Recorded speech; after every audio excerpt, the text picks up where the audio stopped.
में देखो formula based सवाल आता है।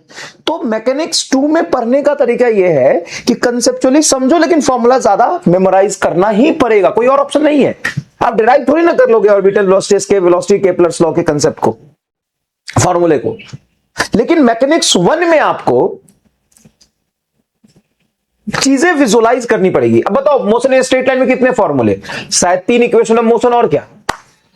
लेकिन हर एक सवाल अपने आप में कंसेप्ट है, हर एक सवाल को विजुअलाइज करके आपको सॉल्व करना पड़ेगा। समझ में आया? अगर समझ में आया तो एक बार कमेंट बॉक्स में थम्स अप कर दीजिए, यस सर बात तो आपकी सही है। अब सर जी देख लीजिए, रोटेशन की बात करें तो moment of inertia he 4 lecture चलता है, 5 लेक्चर, और उसमें क्या ही फॉर्मूला है पैरेलल एक्सिस थ्योरम। लेकिन अब उसमें स्फीयर इधर घुमा दिया, स्फीयर को डिस्क में बदल दिया, डिस्क को प्लेट में बदल दिया, एक्सिस इधर से उधर कर दिया, दिमाग का दही बन जाता है। आप वहां पे सीधा मोमेंट ऑफ इनर्शिया का फॉर्मूला याद रख के सवाल नहीं कर सकते। लॉज ऑफ मोशन में सुनो ना, लॉज ऑफ मोशन में जितने टॉपिक उतने फॉर्मूला, बस भाई। और क्या है लॉज ऑफ मोशन में? काइनेमेटिक्स का, स्टैटिक का, अब अजीबोगरीब सवाल बन सकते हैं, लेकिन फॉर्मूला ज्यादा नहीं है। तो सवाल ही अपने आप में, हर सवाल कंसेप्ट होता है, वहां पे कंसेप्ट समझ के आप सवाल कर सकते हैं। समझ गए? क्लियर है? चलिए, लेकिन उसके लिए जो सबसे ज्यादा जरूरी है वो नेक्स्ट पेज पे मैंने लिखा है। ये क्या है ये समझिए। ये अपने आप में फिजिक्स का सार भी है और आपके तैयारी का भी ये सार है। क्या है जरा समझिएगा ध्यान से। Direction is more important than speed. Speed मतलब क्या होता है? स्पीड मतलब क्या होता है? क्या होता है स्पीड मतलब? जनरल वर्ड स्पीड, फिजिक्स का स्पीड छोड़ो, जनरल बोलचाल की भाषा में, डेली लाइफ की भाषा में, बचपन से ही तुम्हारे दिमाग में स्पीड का एक इमेज सेट है। वो क्या है? क्या है स्पीड? मतलब तेज, हाउ फास्ट, कितना रफ्तार है आपके अंदर, कितना तेज भाग रहा है आपके अंदर, है ना। स्पीड का मतलब ये होता है। बट आप कितना तेज भाग रहे हैं वो इस बात की गारंटी है कि आप मंजिल पे पहुंचेंगे कि नहीं पहुंचेंगे? नहीं है सर। हम मान लो बहुत तेज भाग रहे हैं, बहुत तेज भाग रहे हैं, बहुत तेज भाग रहे हैं, लेकिन किधर भाग रहे हैं हमें नहीं पता। No direction known. ऐसा नहीं कि डायरेक्शन नहीं है, कहीं तो भाग ही रहे होगे, लेकिन नो डायरेक्शन नोन। हमें डायरेक्शन पता ही नहीं, हमें डायरेक्शन नहीं गिवन है, हम बस भाग रहे हैं। स्पीड पता है मतलब हम भाग रहे हैं, तो क्या इस बात की गारंटी है कि आप मंजिल पे पहुंच जाएंगे? नहीं। तो वही प्रॉब्लम होता है मेजॉरिटी बच्चों के साथ। होमो में आके कुछ भी बहुत ज्यादा गधों की तरह मेहनत करते हैं, लेकिन सिलेक्शन से दूर रह जाते हैं। आपको smart work and hard work दोनों करना है, एक सही डायरेक्शन में, सही तरीके से।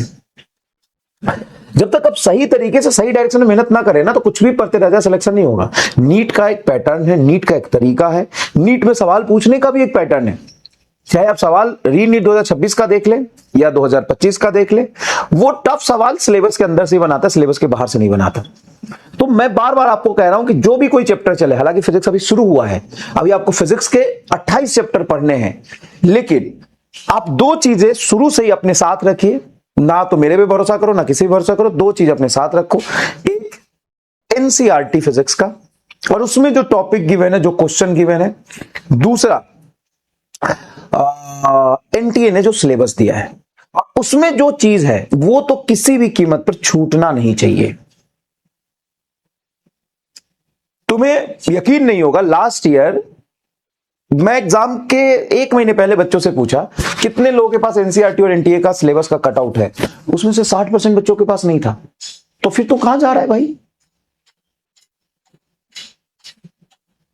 पढ़ाते समय तो कई ऐसी चीजों की जरूरत पड़ती है कि हम थोड़ा ऑफ टॉपिक भी समझाते हैं, क्योंकि कंसेप्ट समझाने के लिए जरूरत पड़ती है, लेकिन आपको तो स्टिक रहना एकदम। पूरी पीएचडी करनी है पहले सिलेबस पे, शायद आप समझेंगे धीरे धीरे टाइम के साथ। चलिए, तो डायरेक्शन का लगना जरूरी है। आप बिना डायरेक्शन के, बिना एक गाइडेंस के कहीं भी भागेंगे तो आप मंजिल तक नहीं पहुंच पाएंगे। डायरेक्शन का होना जरूरी है। डायरेक्शन मतलब दिशा, डायरेक्शन मतलब दिशा, डायरेक्शन, किस डायरेक्शन में आप भाग रहे हैं। और स्पीड में जो स्पीड होता है उसी में ये डायरेक्शन चिपका देंगे तो वो क्या बन जाता है? वेलोसिटी बन जाता है ना। कौन है दिशा लेके चला रे बटुहिया, तो बटुहिया तो लेके चल दिया, लेकिन किधर लेके जा रहा था समझ नहीं आ रहा था। तो उसने पूछा कि वेलोसिटी बताओ। अब वेलोसिटी बताओ मतलब डायरेक्शन भी बताओ, कितना तेज भाग रहे हो और किधर भाग रहे हो दोनों बताओ, ये पूछने का था। तो उसने गाना बना दिया, कौन है दिशा लेके चला रे बटुआ, मतलब वेलोसिटी बता रहे। तो जब भी मैं वेलोसिटी की बात करूंगा तो मैं बिना डायरेक्शन के बात नहीं कर सकता, डायरेक्शन उसमें इंपॉर्टेंट है। हाँ, कितना तेज भाग रहे हो ऑब्वियस सी बात है, लेकिन डायरेक्शन के साथ बताओ कितना तेज भाग रहे हो। और सिर्फ मैं ये बताऊं कितना तेज भाग रहे हो तो सिर्फ स्पीड पता चलता है। समझ में आया कि नहीं है? समझ में आया ही नहीं है? चलिए चलिए अब आगे चलते हैं, आज के गोल को समझते हैं। चलिए।